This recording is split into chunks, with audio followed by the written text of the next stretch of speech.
하나님으로 인해 변한 삶의 고백 있는 간증 프로그램 오직 주만이의 김명인입니다. 사람의 욕망, 끝이 있을까요? 하나를 더하면 또 다른 하나가, 그래서 둘을 더하면 또 다른 둘을 바라는 것이 인간의 욕심이 아닐까 싶습니다. 내 자신에 관한 것도 마찬가지겠죠. 나의 주인이 내가 되어서 왕노릇하게 되면 남들이 부러워하는 달란트도 성에 차지 않고 더 좋은 재능, 더 좋은 자리를 자꾸만 원하게 됩니다. 하지만 우리는 알고 있습니다. 끝없는 욕심의 결말은 어떤 것인지 말이죠. 혹시 지금 삶의 어떤 부분에서 욕심을 부리고 계신가요?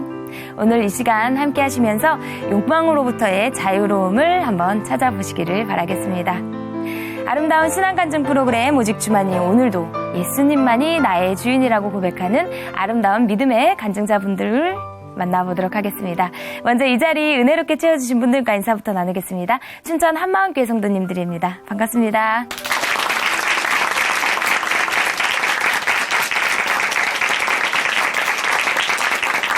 오늘 첫 번째 출연자 만나보겠습니다. 이 자매님은요, 소위 우리가 말하는 영재, 천재에 가까운 분이라고 합니다. 미국의 상위 0.1%만 간다는 과학고등학교를 전교 2등으로 졸업을 하고 장학금을 받아 아이비리그 대학 중에 한 곳에 합격한 정말 말로만 들어도 대단한 스펙을 가진 분이신데요. 이렇게 똑똑한 자매님에게 남들은 모르는 큰 고민이 있었다고 합니다. 어떤 이야기인지 함께 들어보도록 하겠습니다. 춘천 한마음교회 김유진 자매님 박수로 모십니다.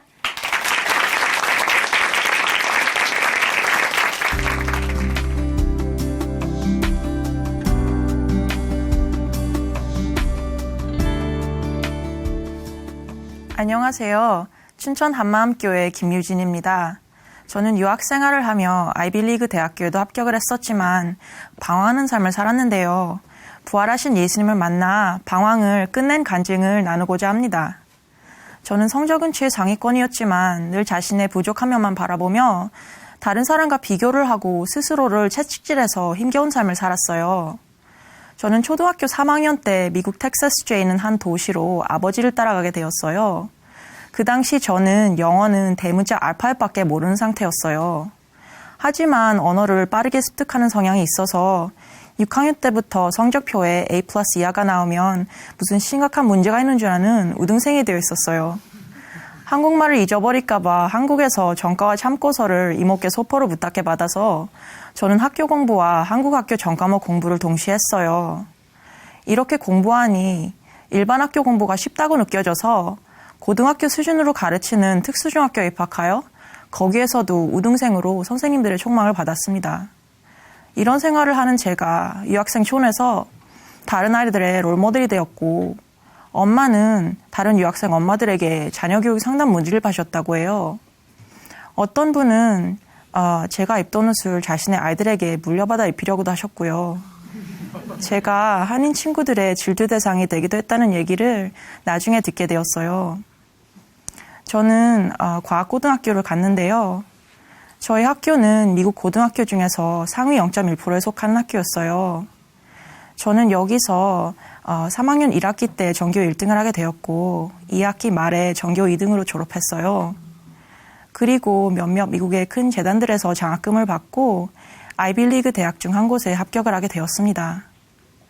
주변에서는 이런 저를 보고 어떻게 하면 나도 그런 성과를 낼 수 있냐고 조언을 받으려고 했어요.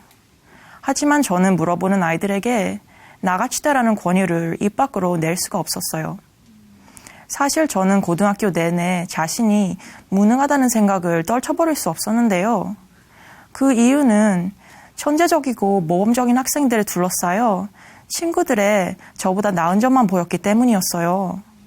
제 등수가 아무리 올라가도 저는 제 장점들은 보이지가 않았어요. 난 그저 점수쟁이고 쟤는 전교 5등이라도 타고난 글솜씨로 나를 제치고 경시대에서 입상을 했지. 결국 전교 1등한 아이는 나보다 수학을 훨씬 잘했지. 나는 공부는 어느 정도 해도 내 친구들은 나보다 성격과 인품이 훨씬 더 훌륭하지. 이런 생각들로 낙심을 하게 되었어요. 아이비리그 대학에 합격을 했어도 성취감은 하나도 없었고 제 능력에 전혀 만족이나 기쁨을 느낄 수가 없었어요.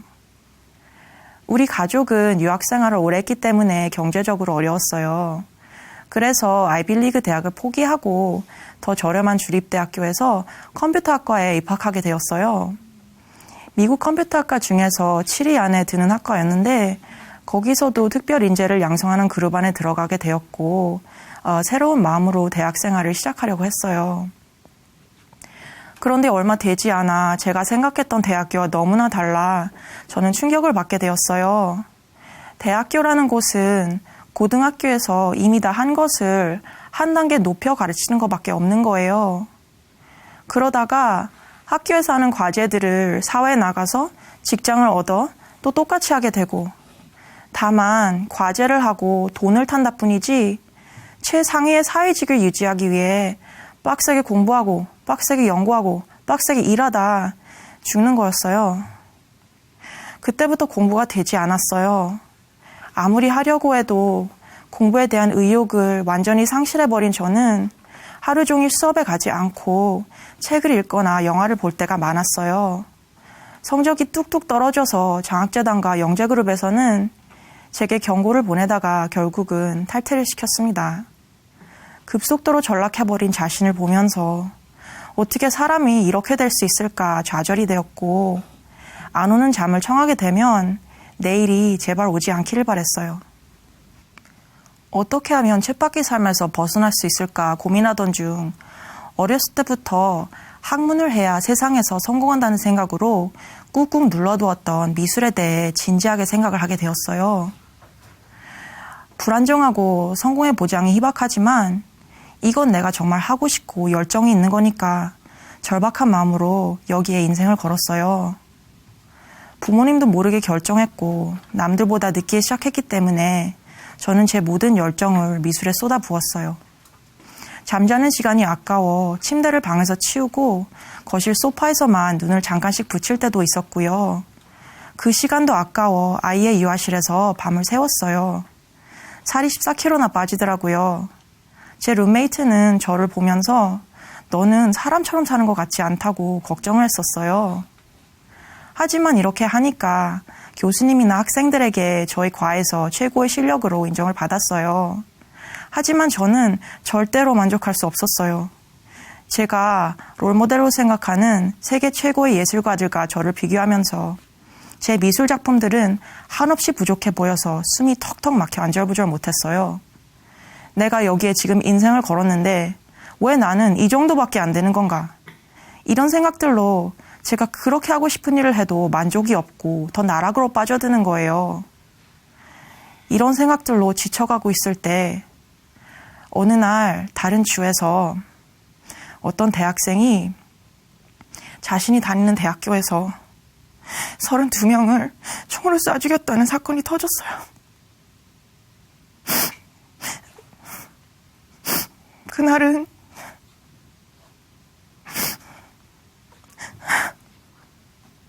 그날은 제 과목 성적에 30% 이상이 되는 큰 과제를 내야 하는 날이었는데요.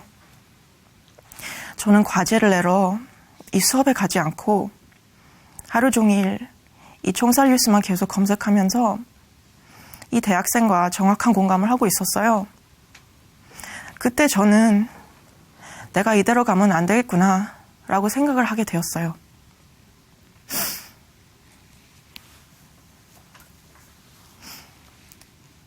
그 무렵 제가 알바하고 있던 사무실에 한인교회를 다니고 계시는 어떤 집사님이 같이 일하시기 시작했는데 그분을 관찰하며 나도 저런 사람이 되고 싶다는 생각이 들었어요. 이분은 일을 성실히 참 잘하셨고 항상 마음에 안정이 있어 보이셨어요. 이분을 보면서 인간의 됨됨이와 인생을 제대로 잡아주시는 분은 인간을 만드신 하나님이 아닐까라는 생각이 되었어요. 나도 저런 삶을 살고 싶다. 그렇게 그분께 전도를 받고 비장한 각오를 하고 교회를 다니기 시작했어요. 그런데 교회를 다니면서 제 인생에 가장 큰 위기가 왔어요. 지금껏 제가 세상에서 고민했던 문제와는 비교할 수 없을 만큼 큰 문제였어요. 교회는 이 세상의 것이 아니라 천국과 지옥을 얘기하는 거예요. 저는 천국에 가야 하는데 이 모습으로 천국을 갈 수 있다는 확신이 들지 않는 거예요. 말씀을 들으면 들을수록 천국에 갈 수 있다는 확신보다는 나는 절대로 못 가는 자구나 라는 확신이 점점 더 커지는 거예요. 저는 이 문제를 해결받지 못하고서는 아무것도 할 수가 없었어요. 그러던 중에 한국에 들어와서 대학원에 가기 위해 비자를 연장받으려고 했는데 비자를 연장 못 받아서 다시 미국으로 못 들어가게 되었어요. 내가 하도 강팍해서 회개를 안 하니까 하나님이 한국으로 귀양 보내셨구나. 이런 생각이 들면서 구원의 문제를 해결받지 못한 저는 밑바닥을 쳤고 하나님에 대한 원망과 분노는 가득 쌓였어요. 삶에 대한 소망이 없어진 채 1년 동안 부모님 외에 아무도 만나지 않고 방에서만 살았어요. 그러던 중에 제가 다니던 미국 한인교회에서 춘천 한마음교회를 가보라는 연락이 왔어요. 구원의 문제를 해결받은 사람들의 간증 영상들을 보내주는데 여기에서 답을 찾겠구나 생각이 되어 한마음교회를 가게 되었고 여기서 한 자매님과 교제를 하기 시작했어요. 1년 만에 처음 사람을 만났고 그 당시 너무나 눌려있던 저는 사람의 눈을 쳐다보지 못하고 고개만 숙이고 있었어요. 아주 쉬운 질문을 해도 대답을 하는데 한참 걸렸고 대답도 한두 마디 겨우 할 정도였어요. 당연히 말씀이 들릴 리가 없었고 1년 동안 제자리 걸음이었어요. 그래도 계속 듣다 보니 부활이 들리기 시작했어요. 예수님이 실존 인물이었음까지는 믿어지는데 부활이라는 사건은 파고 들어가야지만 믿어질 것 같았어요. 부활을 확장하는 데 있어서 제게 가장 컸던 문제는 저의 5가지 감각 중에 어떤 하나도 분명하게 만족시켜주는 물증이 없었다는 거예요. 사진이나 영상처럼 말이죠. 가장 결정적인 부활에 대한 증거는 부활을 봤다고 하는 증인들이 너무나 그 사건에 확신을 가진 나머지 그 사실에 자신들의 목숨을 걸은 거라고 하는데 저는 이것으로 만족이 되지 않는 거예요. 사람들의 확신? 그거 외에 다른 걸 원했어요. 그 사람들의 죽음으로 저는 만족하지 않았어요. 하지만 어느 날 제 문제는 부활의 사실성에 대한 증거가 불충분한 것이 아니라는 것을 알게 되었는데요. 그날 저는 부활을 고민하는데 진저리가 나 있었어요. 저한테는 너무 어려운 문제였어요. 하지만 이 문제를 해결하지 못하고 부활의 증인이 못 되면 내 삶 전체와 만나는 모든 사람들과의 관계는 완전 무의미라는 생각이 들었어요. 이런 상황에서 제 교회 친구와 제가 어떤 분에게 복음을 전해달라는 요청을 받았어요. 복음을 전하기 전에 우리는 복음 교제를 하는 한 모임에 갔었는데 이 모임에서 한 말씀이 제게 꽂혔어요. 어떤 자매님이 내 기준으로 판단하고 있었다라고 하셨는데요. 그때 저는 이걸 선명히 알겠더라고요. 저는 부활이 일어났다고 말할 수 있기엔 내가 만족하지 못했기 때문에 증거가 부족하다고 생각했어요. 그런데 이 자매님의 말로 나를 만족시킬 수 있는 부활의 증거를 만들어내느라고 끙끙대는 건 시간 낭비라는 것을 알게 되었어요. 저는 제 관점에서 빠져나와 객관적인 관점에서 부활 사건을 보게 되었어요. 부활은 일어난 일이었어요. 부활은 예수님을 믿지 않는 역사가들도 이미 다 일어났다고 확증해서 기록해 놓았더라고요. 그리고 자신들의 생명을 걸고 부활을 전거한 제자들을 객관적인 관점에서 바라보니까 제자들이 정말 부활하신 예수님을 만났음이 제 마음에 확증이 되었어요.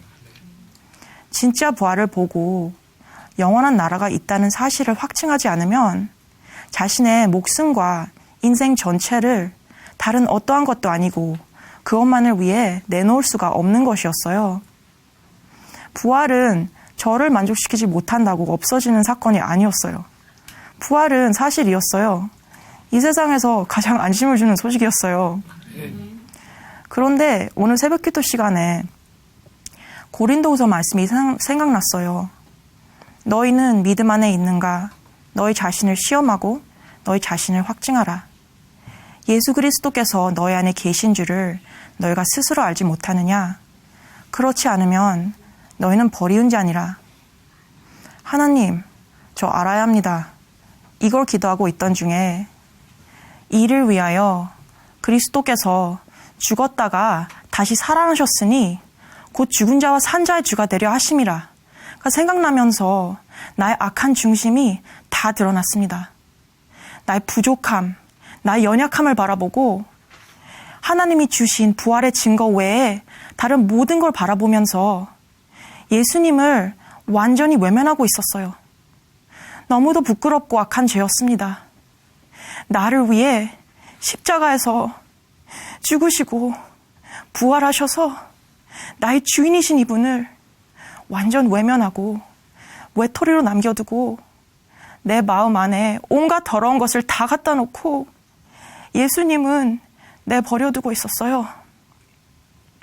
그분은 그런 나를 기다리시며 오래 참으시면서 계속 나를 사랑하시고 내가 마귀의 거짓말을 들으며 그분을 외면하고 오해하는 도중에도 사랑한다고 말씀하시고 계셨습니다. 저는 죄송하다고, 예수님께 너무 죄송하다고, 예수님이 나의 주인, 나의 하나님이신데 지금까지 계속 외면했다고, 잘못했다고 고백하며 눈물로 회개했습니다. 이렇게 회개하고 나니 제가 왜 그동안 힘들게 살아왔는지 정확히 알겠더라고요. 저는 정말 제가 하나님이 되고 싶었어요. 제가 하나님이 되어서 내가 완벽하고 내 뜻대로 돌아가게 만들고 싶었어요. 제가 아무리 높이 올라가도 더 높은 것을 원해서 기쁨과 평안이 하나도 없었어요. 제가 만일 이 세상의 제일 꼭대기에 올라갔다 하더라도 세계 최고의 학자나 최고의 예술가로 인정을 받았더라도 저는 절대로 만족할 사람이 아니었어요. 내가 주인이니까 다 제 기준, 제 욕심으로 모든 것을 판단해서 그렇게 힘들게 살았던 것이었어요. 그래서 저는 불만으로 가득했었고 하나님이 제게 허락하신 재능과 능력에 만족이 전혀 없었고 삶을 그렇게 또라이처럼 살았던 거예요. 저는 이제 구원이 흔들리지 않게 되었어요. 예수님이 부활하셨기 때문이에요. 네. 부활로 회개하고 예수님을 주인으로 믿은 제가 갈 천국을 소망하며 오늘 하루를 살고 있어요. 제 삶도 변했는데요. 저는 이제 대화를 할 때 고개를 들고 사람의 눈을 보며 자연스럽게 말을 주고받습니다. 저랑 1년 동안 교제해 주셨던 교회 언니와 최근에 몇 시간을 걸쳐 제 라이프 스토리를 나누어 드렸는데요. 언니가 놀라시면서 네가 이렇게 오래 얘기할 수 있는지 처음 알았고 네가 이렇게 한국말을 잘하는지도 처음 알았다. 이건 정말 성령의 역사다 라고 하시더라고요. 저는 극도로 개인적인 사람이었는데요. 제 가족들과도 경계선을 긋고 침범하면 다 적으로 여겼어요.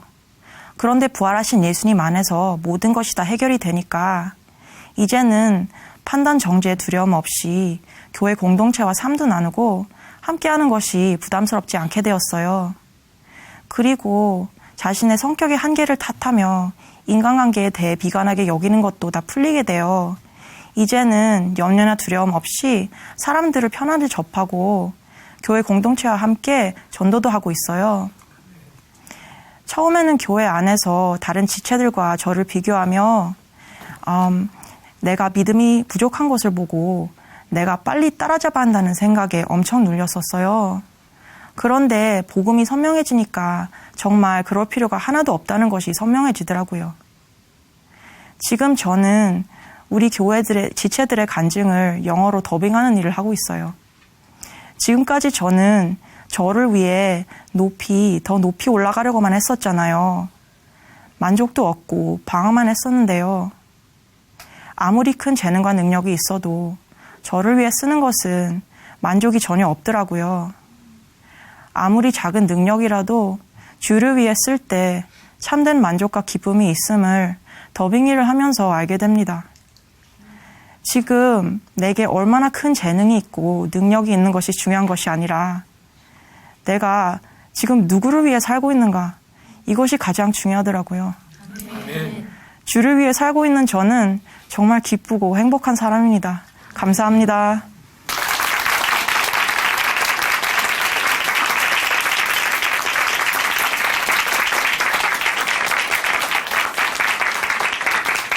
네, 간증 감사합니다. 내가 얼마나 큰 재능이 있고 능력이 있는가가 중요한 것이 아니라 지금 누구를 위해 살고 있는가가 가장 중요하다는 자매님의 말씀이 참 마음에 남습니다.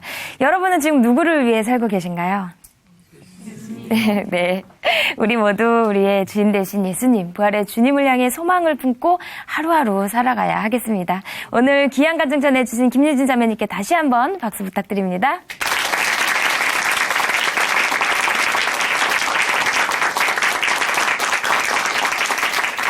아름다운 믿음의 고백으로 하나님의 은혜를 나누는 오직 주만이 오늘 두 번째 출연자 함께 만나보겠습니다. 이제 만나실 자매님은요, 살면서 여러 가지 힘든 상황들로 인해서 마음의 어려움들이 참 많았다고 합니다. 자매님의 삶에 어떤 일들이 있었는지 지금 바로 만나보도록 하겠습니다. 춘천한마음교회 유만부 자매님 박수로 모십니다.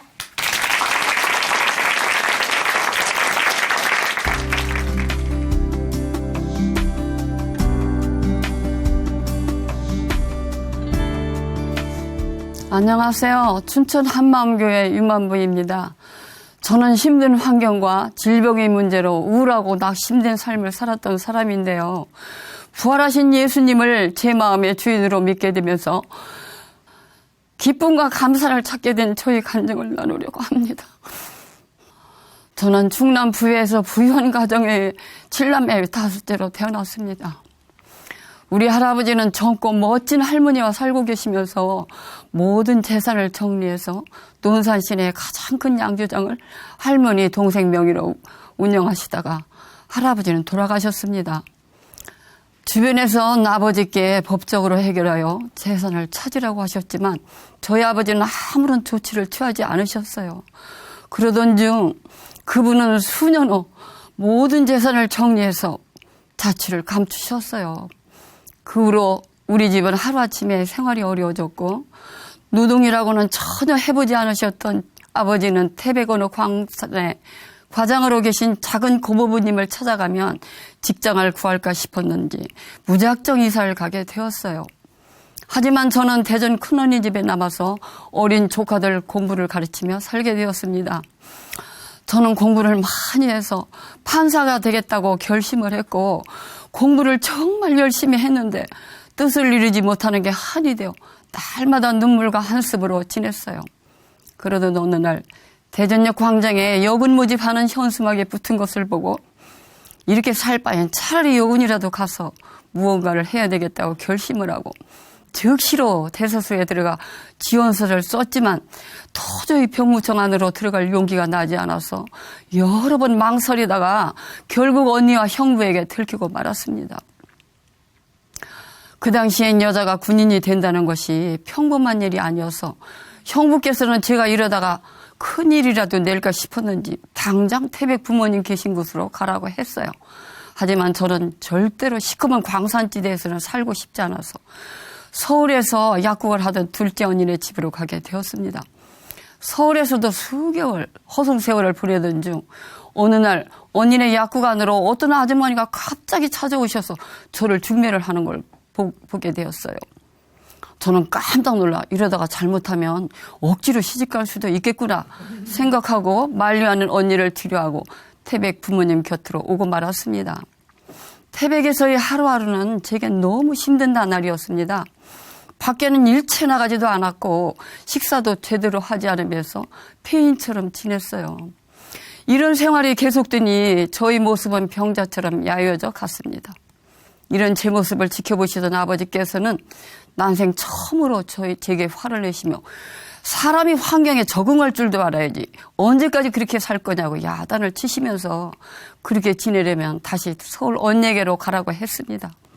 그때부터 저는 마음을 달리 먹고 무슨 일이든지 하기로 작정을 했고 그러던 중 태백에서 제일 큰 광업소 경리과에 9대1이라는 경쟁을 뚫고 입사를 하여 열심히 일을 했습니다. 세월이 흘러 하루는 과장님께서 중역회의를 마치시고 사무실에 들어오셔서 하시는 말씀이 아니 우리 이양같이 저렇게 조용하고 얌전한 사람이 어떻게 거친 서울 생활을 하지? 하면서 사장님이 저를 본사로 데리고 가겠다고 하셨다는 거예요. 저는 두렵기도 하고 마음 한편으로는 설레기도 했어요. 그 당시 저는 귀과에 근무하던 지금의 남편과 한 4년쯤 알고 지낼 때였는데 내가 본사로 갈지도 모르겠다고 했더니 그 자리에서는 아무런 말도 없던 사람이 몇 달 후 갑자기 찾아와서 결혼을 하자고 했습니다. 우리 부모님은 아무 일도 할 줄 모르는 제가 어떻게 6남매 맏며느리 노릇을 하겠냐며 반대를 했습니다. 그래도 저 남편은 결혼 날짜를 받아오고 시아버님까지 찾아오셔서 혼사가 일사천리로 진행이 되었습니다. 그렇게 그해 늦가을 결혼식을 올리게 되었지만 시집살이가 이렇게 매서운 줄은 정말 몰랐습니다. 결혼 전 아무런 일도 해본 적 없는 저는 부엌에서 할 수 있는 일이라고는 그릇 있는 일뿐이었는데 음식 찌꺼기가 가득한 설거지통에 손을 냉큼 넣지 못하고 눈치를 보며 고무장갑을 끼고 일을 했습니다. 약주를 많이 드시던 시어머니께서는 그런 저희 모습이 곱게 보일 리가 없어 날마다 호통을 치셨어요. 그래도 저는 맨손으로는 도저히 일을 할 수가 없어서 묵묵히 계속 장갑을 끼고 일했습니다. 그러면 어머니는 고무장갑을 가위로 잘라 놓기도 하셨고 때론 돼지우리에 버려서 돼지들이 물어뜯고 짓밟기도 했어요. 맏며느리로 자질이 부족한 탓에 혹독한 시집살이는 제가 감당하기엔 참 힘들고 벅찬 생활이었어요. 이럴 때마다 친정이 그리워지면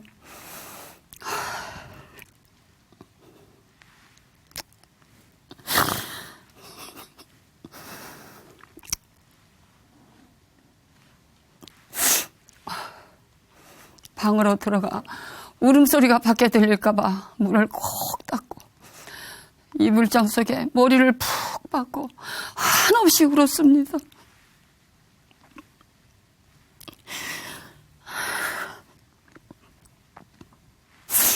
밤에도 자다가 벌떡벌떡 일어나서 밥해야 된다고 생각하고 부엌문을 열어 젖히기가 일쑤였고 엎친 데 덮친 격으로 딸만 내리 셋을 낳고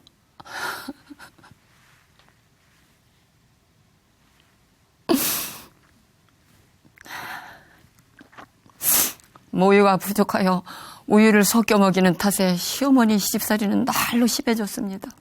하지만 저희는 고통을 알아주는 사람은 하나도 없었습니다.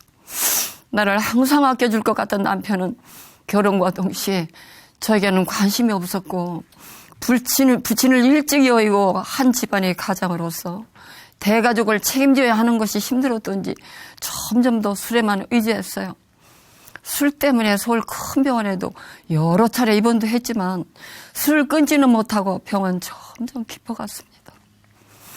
이런 환경 속에서 어린 사남매를 키우며 눈물과 한숨으로 세월을 보내던 중 저에게는 알 수 없는 병이 찾아왔습니다. 꿈인지 생시인지 정신이 멍롱하다가 한참 후에 정신이 들면 한없이 눈물이 쏟아졌고 또 숨을 쉴 수 없을 정도로 통증이 여기저기서 시작되면 꼼짝도 못할 정도로 고통스러웠어요. 하지만 이런 제 상태를 의논할 사람이 없었어요. 나중에는 견디다 못해 어린 딸을 데리고 동네 병원을 찾았지만 신경성이라고만 했어요. 그렇게 오랜 세월을 보내다가 내가 이러다가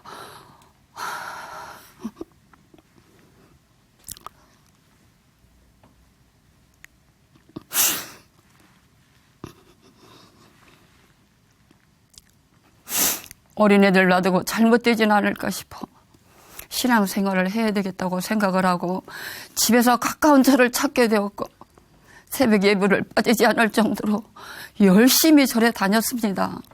그런데 그 이듬해 또 다른 병이 생겼어요. 느닷없이 눈앞이 어질어질해지는 증상이었어요. 이러다 말겠거니 했는데 그 어지럼증은 지금까지도 여전히 저를 힘들게 하고 있습니다.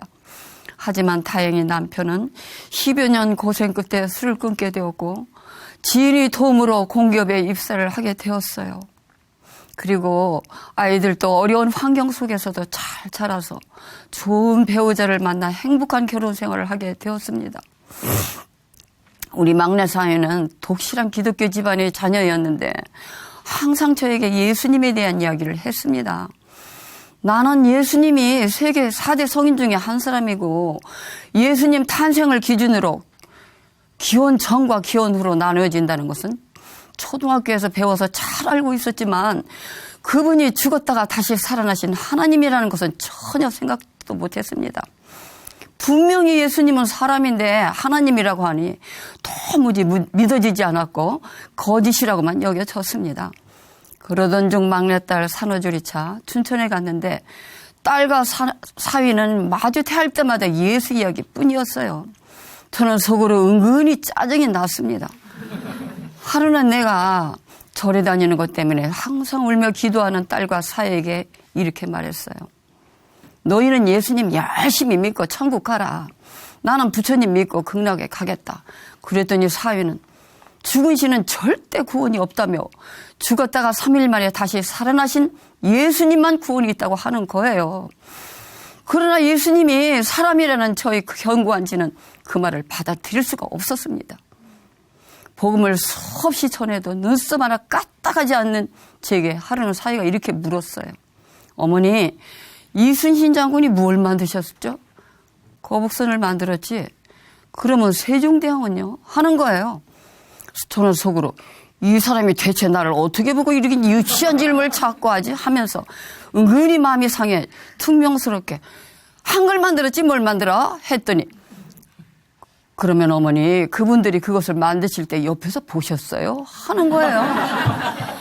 정말 어처구니가 없더라고요. 그래서 아니 내가 그걸 어떻게 보냐고 했죠. 그랬더니 그럼 그걸 보지도 않았는데 어떻게 믿느냐고 반문을 하더라고요. 너무 기가 막혔지만 그것은 초등학교 교과서에 나와 있고 가르치고 배웠으니 믿을 수밖에 없는 사실이 아니냐고 했더니 사위는 바로 그거예요 하는 거예요. 예수님이 죽으시고 부활하셨다는 사실이 역사책과 백과사전에 기록이 되어 있다고 하더라고요. 저는 내심 깜짝 놀랐습니다. 역사라고? 역사책에 기록이 되어 있다면 사실인데 내가 왜 이걸 몰랐지? 하며 깊은 고민에 빠지게 되었습니다. 또 이튿날 사위가 교회에 한 형제를 데리고 와서 또 예수님 이야기를 꺼냈습니다. 나는 지금까지 20년 가까이 절에 다녔는데 내가 어떻게 하루아침에 교회 나갈 수가 있느냐며 그곳을 떠나면 그때는 나도 교회 나가겠다고 말하고 억지로 자리에서 일어섰습니다. 하지만 속으로는 죽어봐라 내가 예수를 믿나 하며 콧웃음을 쳤어요. 그런데 그 이듬해 봄 남편이 출근길에 교통사고를 당하여 병원 생활을 오래 했습니다. 결국 회사도 그만두게 되었고 춘천에 가서 손주를 봐주면서 살까 하다가도 춘천에 가면 절대 절에 다닐 수가 없을 것 같아서 망설였지만 결국은 춘천으로 이사를 오게 되었습니다. 이사를 온 후 몇 달 후 처음으로 교회를 나가게 되었는데 교회 건물도 이상하고 성도들이 손뼉을 치며 몸을 흔들며 찬양을 부르는 모습이 큰 충격이었습니다. 옆에 앉은 딸에게 왜 저러는 거냐고 물으니 너무 기쁘고 감사해서 그러는 거라고 하더라고요. 기왕 발을 들여놓았으니 예수님이 누구신지 제대로 알아야 되겠다는 생각을 하고 성경을 읽고 또 읽었지만 성경은 온통 믿을 수도 이해할 수도 없는 말씀뿐이었습니다. 성경 말씀이 전부 거짓말 투성이라고만 여겨졌습니다. 그러던 어느 날 저에게 이상한 일이 생겼습니다. 그날도 역시 집안일을 마치고 자리에 앉아 성경책을 읽다가 잠깐 졸았는지 눈을 뜨는 순간 고린도후서 5장 15절 저가 모든 사람을 대신하여 죽으심은 산자들로 하여금 다시는 저희 자신을 위하여 살지 않고 오직 저희를 대신하여 죽었다가 다시 사신 자를 위하여 살게 하려 함이니라. 이 말씀이 눈에 확 들어오며 어머나 나 이렇게 살면 안 돼 하며 애맞이 소리를 질렀습니다. 그 당시 교회에서는 예수님이 우리의 주인 되시기 위하여 죽으시고 살아나셨다는 말씀이 많이 선포되었고 그 말씀이 제 머릿속에 온통 사로잡혀 있을 때였습니다. 가슴이 벌떡벌떡 뛰기 시작하고 두려워서 자리에서 일어서는데 다리가 후들후들 떨려서 걸을 수가 없었으며 잘 알지도 못하는 찬양이 입에서 자꾸 나왔습니다. 그날 하루가 온통 흥분되고 잠자리에 들어도 잠도 오지 않고 나 때문에 예수님이 죽었다는 생각 때문에 눈물이 흘러내렸습니다. 그리고 목사님께서 형제를 위해서 죽는 것이 마땅하다고 자주 말씀하셨는데 저는 그때마다 나 같은 사람이 어떻게 형제를 위해 죽을 수 있나. 그 말씀에 항상 아멘하지 못하고 반감을 가졌는데 웬일인지 일이 있던 날 나도 형제를 위해서 죽으라면 죽을 수 있겠구나 하는 뜨거운 마음이 들었습니다. 저는 요한복음 2장 22절 말씀으로 완전히 부활하신 예수님께 굴복이 되었습니다.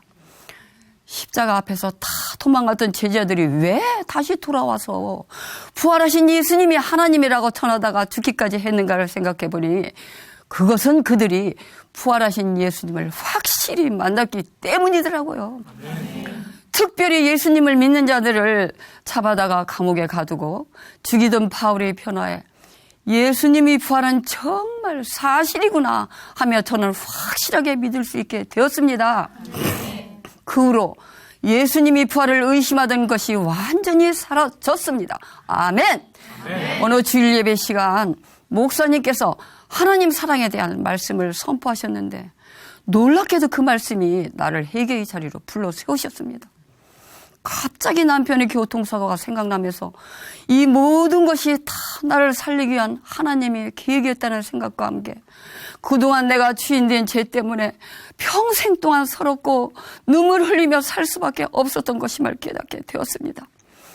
이방신에게 절하고 예수님 손목에 못 박고 예수님 얼굴에 침 뱉고 투름했던 이 마귀보다 더 악한 나를 살리기 위해 독생자 아들을 내어주시고 믿을 만한 증거를 남겨주셨다는 사실이 정말 감당할 수 없는 하나님의 사랑으로 다가왔습니다.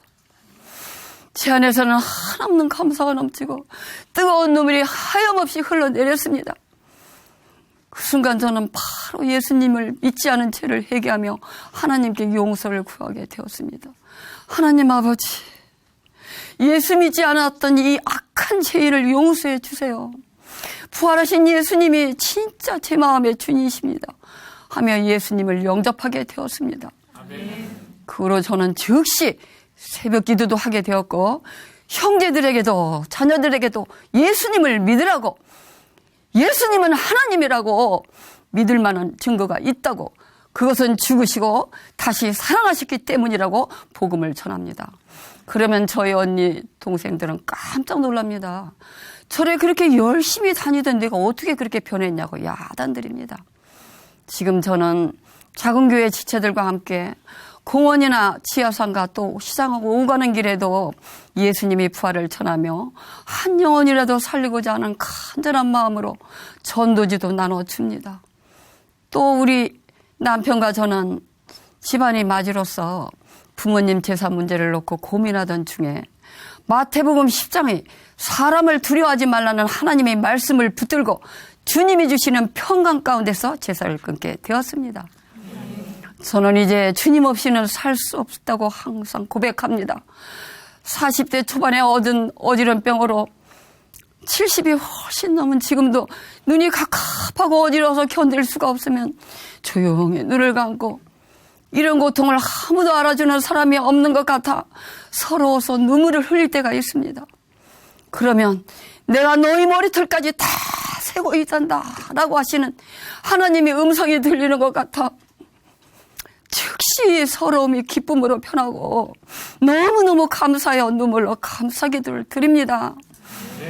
전능하신 하나님께서 나의 모든 신음과 고통을 다 알고 계신다는 사실이 너무 감격이 되어 뜨겁게 찬양도 부릅니다.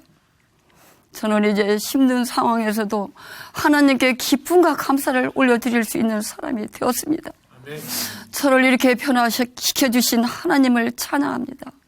저는 이제 남은 삶을 오직 부활하신 예수님만을 찬양하며 살겠습니다. 하나님 사랑합니다. 감사합니다.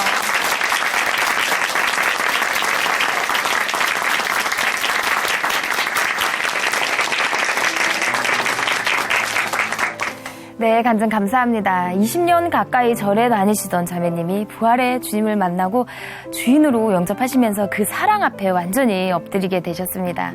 그리고 이제는 주님 없이는 살 수 없다 고백까지 하셨는데요. 늘 부활의 복음을 전하던 이 딸과 사위에게도 큰 선물이 되었을 겁니다. 자매님의 말씀처럼 이제 예수님을 전하는 삶으로 남은 시간 풍성하게 채워가시기를 저희도 함께 응원하겠습니다. 오늘 귀한 간증 전해주신 어머니께 다시 한번 박수 부탁드립니다.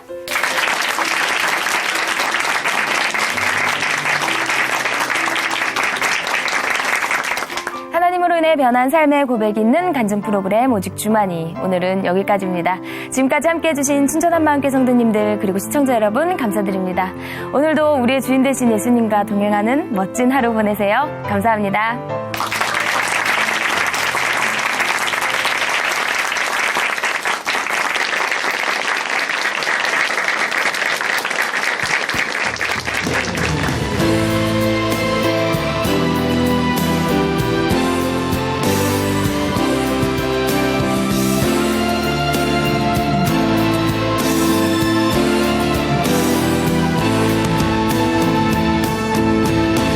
주로 위해 살아가는 것 쉽지만은 않아요. 나의 욕심 부와 명예 내려놓아야죠. 하지만 걱정하지 마요. 나를 드리는 순간 아버지의 크신 손이 강하게 붙드시죠.